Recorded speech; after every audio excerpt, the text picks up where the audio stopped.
Deal TV, learn and earn. The rise of podcasting in South Africa. Podcasting began in the 2000s, but became an ubiquitous model of digital media in the 2010s, allowing art and politics commentators to dissect matters in depth. But it's in 2021 that the presence of podcasts in South African pop culture has been more distinctly felt. They have become crucial in documenting and dissecting culture and societal issues. One example is how several podcasts help to peel back the layers of the convoluted story of Raplif Records' demise. The label, which was home to rappers such as Kwista, Kid X and the duo TLT, who all define the mid-2010s, is undergoing a heartbreaking and disgraceful implosion. It has been one of the most publicized disbandments in South African hip-hop history, with podcasts playing a crucial role in telling the story. At the height of the label's breakup, 2 months ago, different members of the label went on different platforms to share their side of the story in detail. Podcasts bring the tea. Owing to their long-form nature, interview and conversation-based podcasts, which are prevalent in South Africa, are in-depth, uncensored, unfiltered and not restricted in length by traditional media time slots. Neo Makwa, the producer behind the label's monster hits, such as Kwista's Spirit and Verve AI, sat down with the hosts of the Sobering podcast for a 2.5-hour interview in which he shared his experiences while signed to the label, a lot of them unpleasant. The Sobering, hosted by 3 hip-hop and street culture enthusiasts Kitso Moromi, Kablo Moromi, aka Lil Frat, and Java's Skolo, is one of the longest-running music and subculture podcasts in South Africa, having started in 2015. In his interview on The Sobering, Makwa revealed he found out Spirit had generated R8 million for an endorsement deal only while watching an episode of the podcast in which Nota Baloyi, an executive member of Raplif, was a guest. In the episode, which was released in March, Baloyi shared details of the label's operations with the hosts of The Sobering. Makwa would later reveal he got to pocket only R250,000 for his production. Makwa started demanding his money and, after examining some paperwork, he found out he could be owed even more money for his work at Raplif. He would later engage Baloyi on Instagram Live, demanding what's due to him and, in another IG Live, their interaction became heated as the two exchanged harsh words. Kwista, in his interview with MacGyver Mag Makwevo on his infamous podcast and Chill with Mag, said he was only ready to engage in a conversation about the label's collapse if all members were present. The Cattle Hong Mac had an album to promote, and not even Mag's notorious slyness could get him to further fuel the fire and lead to the generation of another swarm of clickbait articles, tweets and Instagram posts. Mag rolls out the red carpet. Times have changed.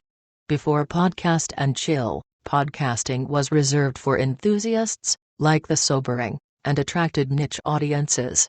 Having superstars such as Kwista as guests wasn't a familiar occurrence. In general, famous people don't like doing interviews, said Lil Frat in a 2018 interview. But Mag, a seasoned radio presenter, formerly of YFM and Hiveled Stereo, rolled out the red carpet for some of Mzansi's biggest stars and quizzed them about their careers and personal lives as hundreds of thousands of viewers tuned in on YouTube. So far, Mag has hosted many A-grade celebrities, among them Pearl Thusi, Fajo, Presley Chweigi, Prince Kabi, Zodwa Bantu, and Sola 7. He attributes the podcast's success to these high-profile guests, alongside consistency, hard work and passion. Celebrity episodes help bring attention to the podcast, he says. Mag's questions and takes are instinctive and nothing is out of bounds. For instance, in one episode, the Mac and his guest, Zodwa Bantu, were titillating each other with remote control vibrators. Ghost Lady, the mysterious co-host of the podcast, asked Mag and Zodwa questions about each other and whoever got a question wrong was treated to a few seconds of vibrations. In another episode with a South African pornography actress, she was asked to demonstrate how to perform oral sex on a dildo she had with her during the interview. Such unorthodox antics have been one of his podcast's selling points. In almost every episode, one is almost guaranteed to find comments expressing how Mag's podcast is different and makes viewers appreciate guests more, as Mag and the crew's interviews portray them in a different light. The three hosts are also commended for their unapologetic and unfiltered opinions and jokes. From extremely personal questions for subjects, to slut-shaming, the problem is everyone has fucked Boydie, Mag said in one episode. Mag's podcasts are approached as casual conversations with no regards for political correctness. Part of the podcast's Twitter bio reads, "Because sometimes you just want to laugh and have a drink." Earlier this year, Mag and co-host Saul Funduka found themselves and the podcast on the wrong side of trending hashtags for their reductionist descriptions of transgender women. Funduka mentioned matter-of-factly that young buck, former member of the hip-hop group G-Unit, used to date a transgender woman. Shamal. "But I think that's a bad term," he said. "Don't use that term. A trans person, so a woman with a dick." Naturally, companies such as Old Mutual and Studio 88, which the podcast had partnerships with, broke ties with Mag after the LGBTQ+ community. Allies and social justice advocates called him and his co-host out for their damaging conversation.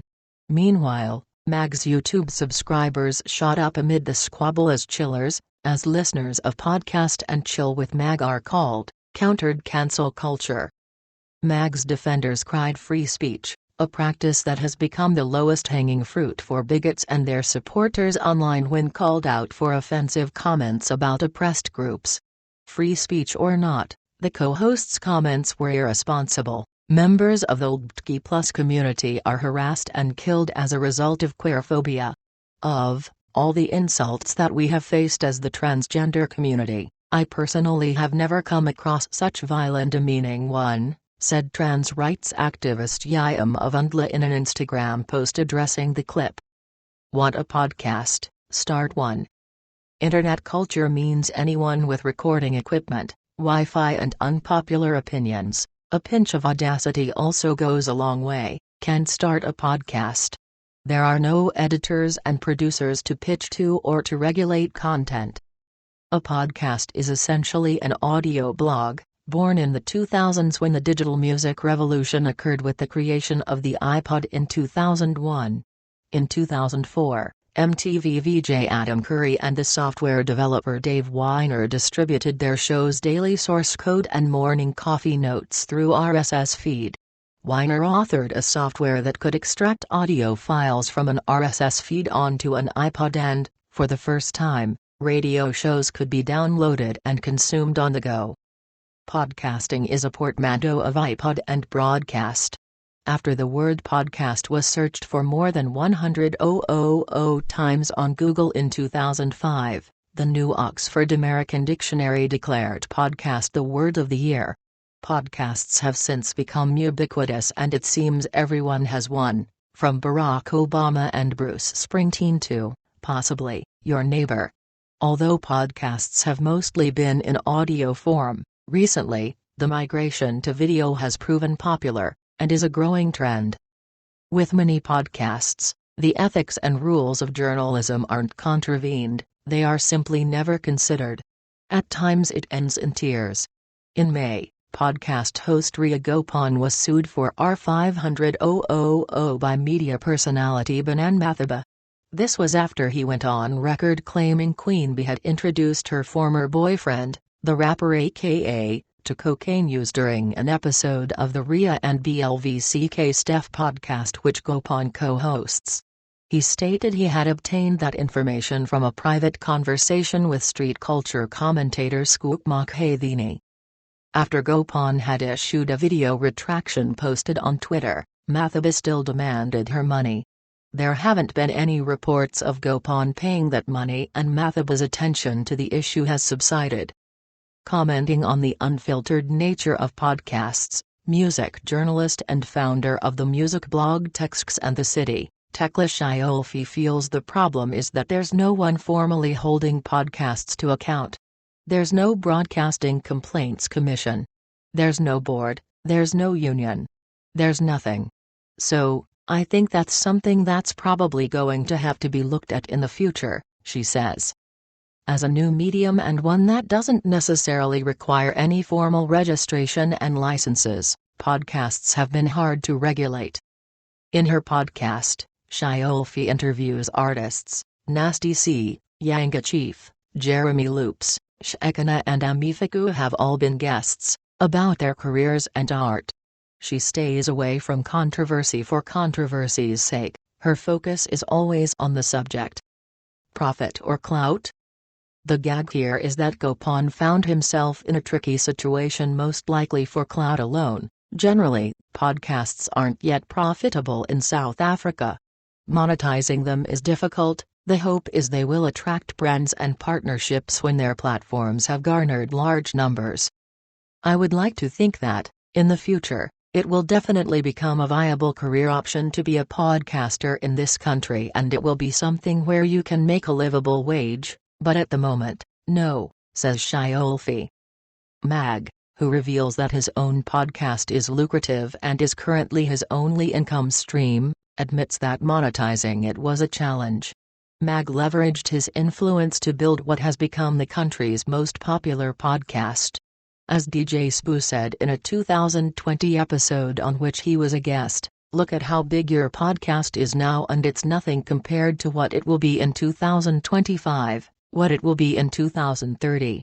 You're gonna have millions of subscribers, you're gonna be making hundreds of thousands every month, if not millions every year." Asked about the plausibility of DJ Spoo's statement, Mag says, "I think it's right around the corner." After sharing his plans, "We want to take over Africa, we want to do an Africa tour and take it all over the continent. If we do that, the numbers will also grow accordingly."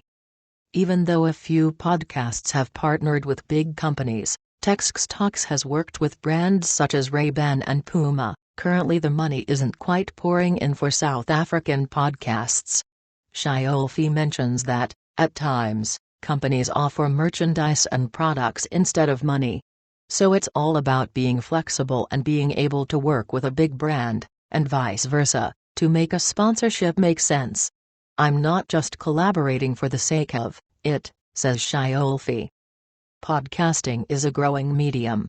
In the US, ad spending on podcasting was about $500 million in 2019, by some estimates, but that compares to $17 billion or more for radio. A 2018 to 2019 study by the National Small Business Chamber found the addressable market for podcasting in South Africa to be 16 million people. However, traditional radio is still far more popular and, thus, more profitable than podcasting in South Africa.